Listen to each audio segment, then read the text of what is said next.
Welcome to the Overland Legend and part 3 of Mozambique in Paradise. In this episode we leave this beautiful Mozambique paradise and take a new route home as we head from the beach to the bush.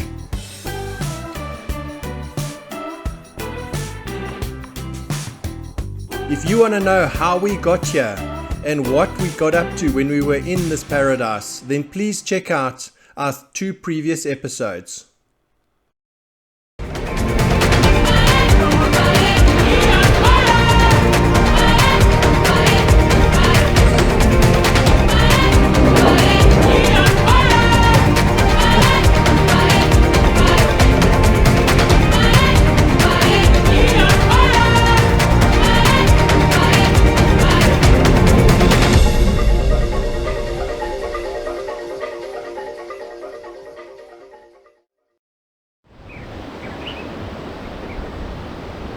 We woke up to another beautiful morning and enjoyed our last sunrise over the Indian Ocean as we packed our bags, left the beach and headed for the bush. Make sure you stick around till the end where I share our top tips for traveling in Mozambique.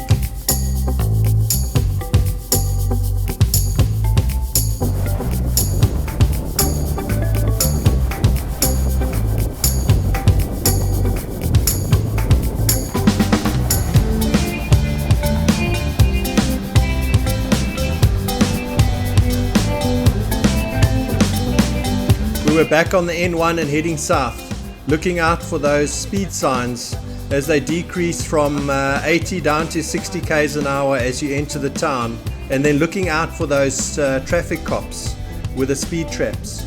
This one in Inhambane was still here almost a week later after the last time we came through, and we were going the right speed, so no issues.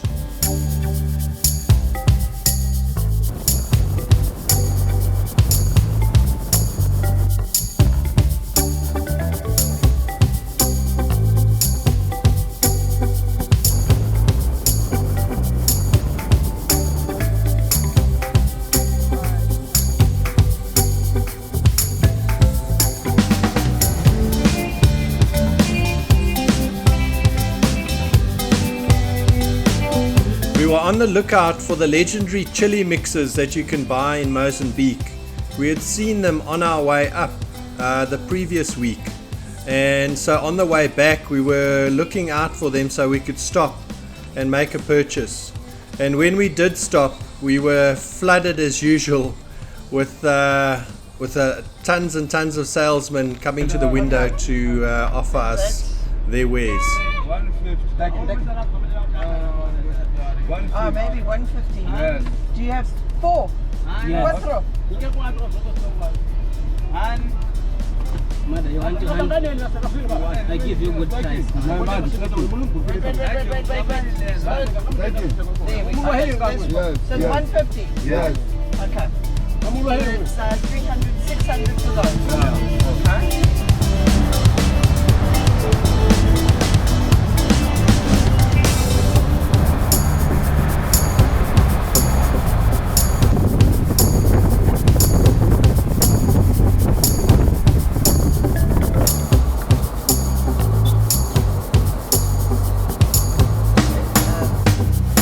Fuel availability in Mozambique along the routes we traveled was no issue at all, and there was a surprising number of brand new fuel stations with very neat convenience shops and toilet facilities being built.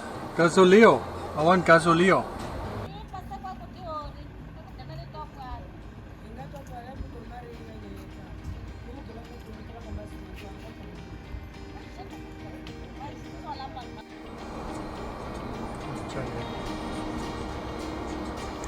We turned off the N1 at Chongune and headed via Chibutu and Chokwe towards the Giriyondo border post.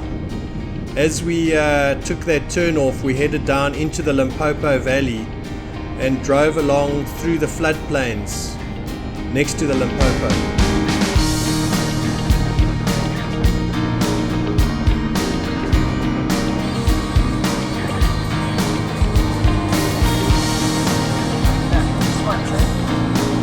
now we're interested in that. Let you know if anything.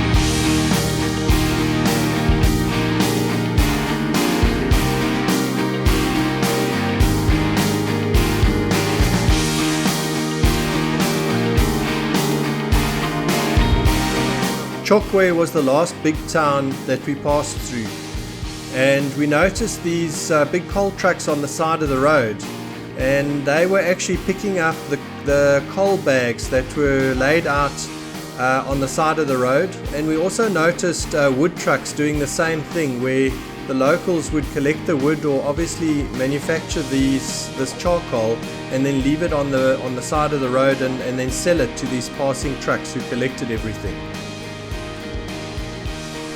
We also learned that Chokwe is known as the car hijacking capital of Southern Africa, as many of the cars hijacked in South Africa pass through here, and a lot of the culprits involved in this crime originate from this area.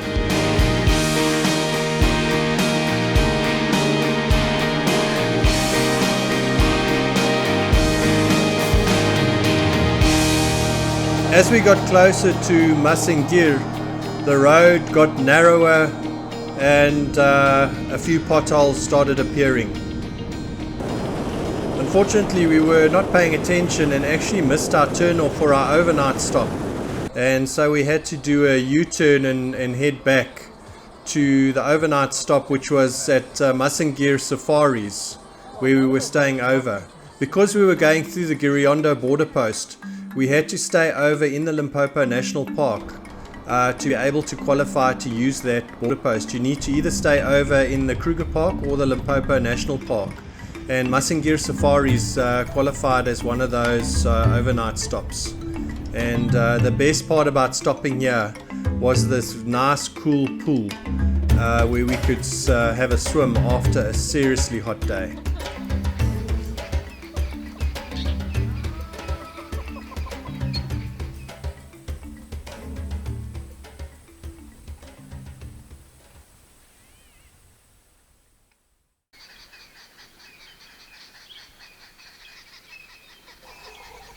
The next morning we got off to an early start because we still had a couple of hours to the border post, and then we were going to drive down south through Kruger Park, which we needed a full day to get right through the park and to be able to make it out before closing time.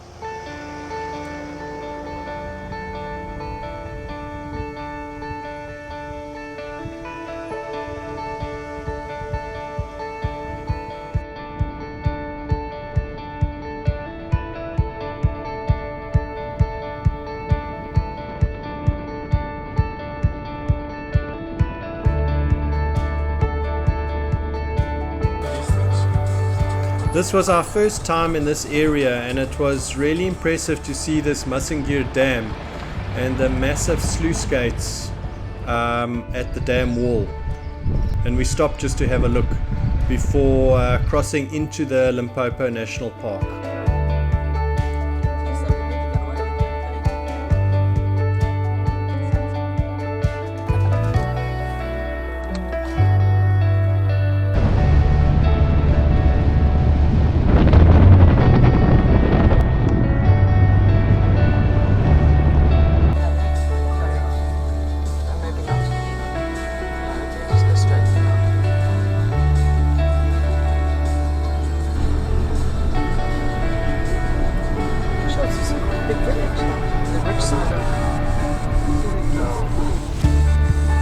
It seems like we took the scenic route to the border post as we passed through this village, and then found ourselves on some pretty remote tracks.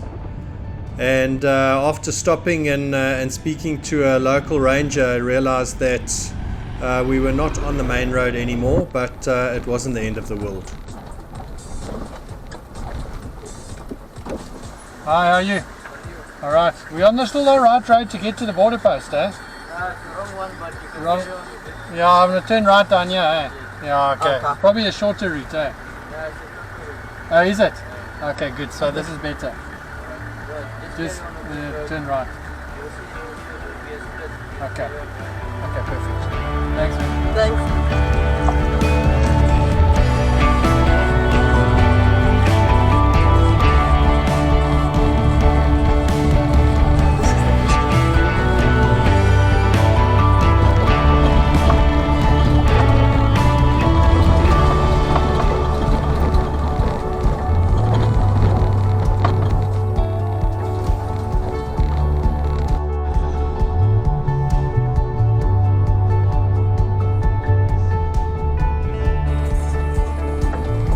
In the middle of nowhere, I had a nervous moment as the low coolant level indicator on my vehicle showed up.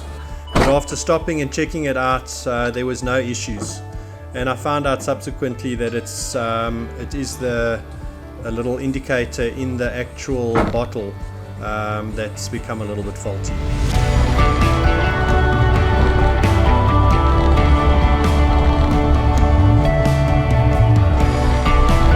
So after that scenic route, we were finally approaching the border post, and we passed through here quite easily. It wasn't very busy, although the manual process did take a little time, but no issues getting through.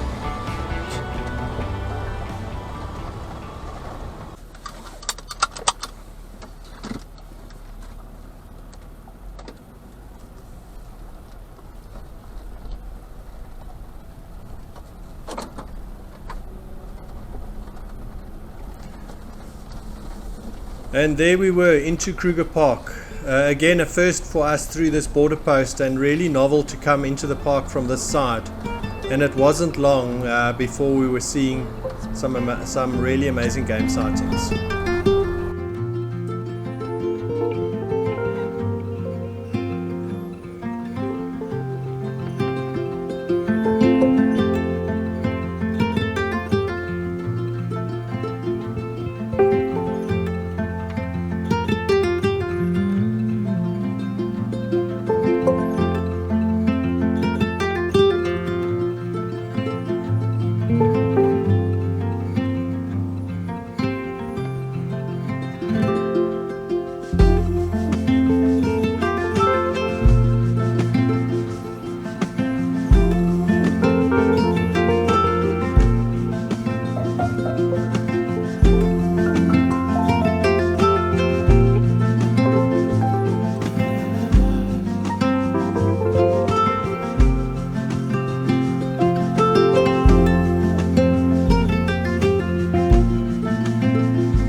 We stopped off at Letaba camp, which is the closest to the border post, where we stopped for a brunch and said our goodbyes before we headed south, and Hendrik and Laverne headed towards Phalaborwa.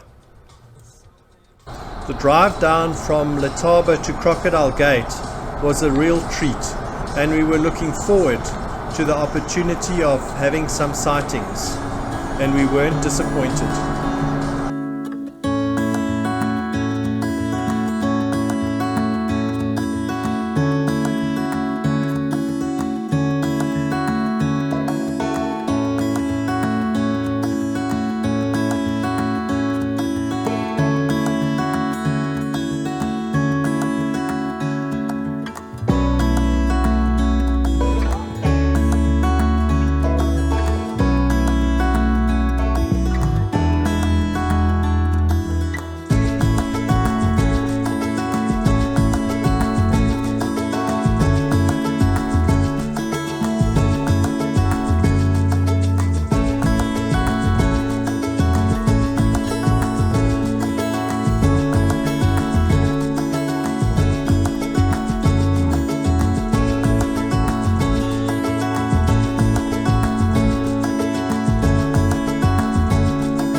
When you run into a traffic jam like this in the Kruger Park, you know that something big is going down. And there sure was. This leopard sighting was amazing, as this leopard just sat in the tree with everyone watching.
We could just squeeze in one last stop at Lower Sabie before we headed out towards Crocodile Gate to make it before sunset and closing time.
No way, that thing's not regulated. Hello. Good and you? We left the park and headed towards our overnight stop, which was in Marloth Park with family.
Hi, morning. So we're on the unfortunately last day of the trip, and so we're in Marloth Park. Arrived yesterday after travelling all the way down from Massingir in Mozambique, and then in at the Giriyondo border post, and then we travelled all the way down through Kruger Park, and it was a nice trip. And so arrived last night and had a nice braai with the family, catching up, Really good to see my aunt and uncle again. And today just going to take it easy. So just woke up this morning, and it's such a nice spot they've got here in Marloth Park, you know, right in the bush. And I heard some lions this morning, which was nice. And just going to take it easy, enjoying the birds this morning, and just sort of reflecting on the trip that we've done. And it's just been great, you know, a nice round trip, seeing some different things, and going back to Mozambique, especially the northern part after a long time, was really nice. And looking forward to visiting there again, because it's such a great area, even though it's a long trip, but you can always make it quite interesting about how you get there and what you see. So yeah, it's been really nice. So just going to enjoy today, last day, and then tomorrow we'll head back to Joburg.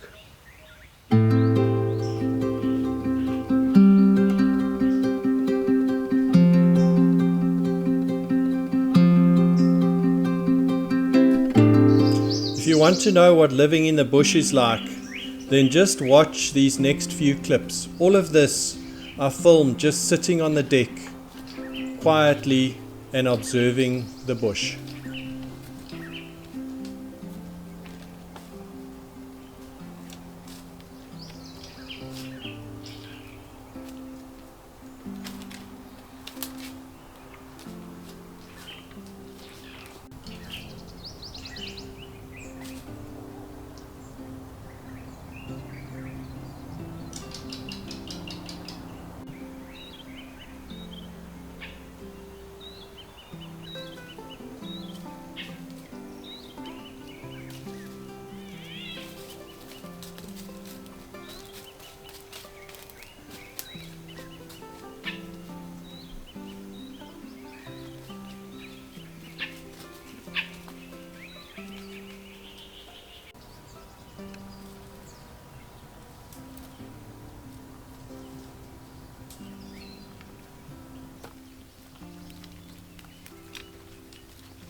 Finishing off our amazing Mozambique paradise experience with this trip through the bush was just a cherry on the top, and so we were quite happy to pack our bags and head home feeling really rested.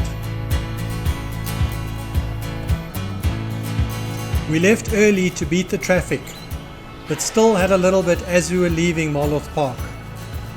But as soon as we were past that, we were on the road heading home.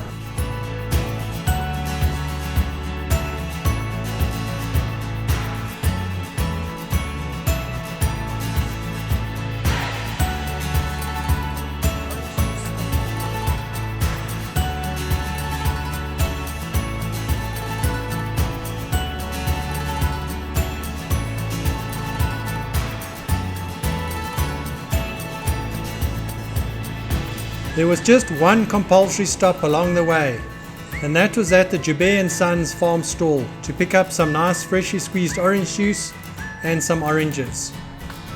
So as soon as we finish that stop, we'll get straight into our top tips for traveling in Mozambique.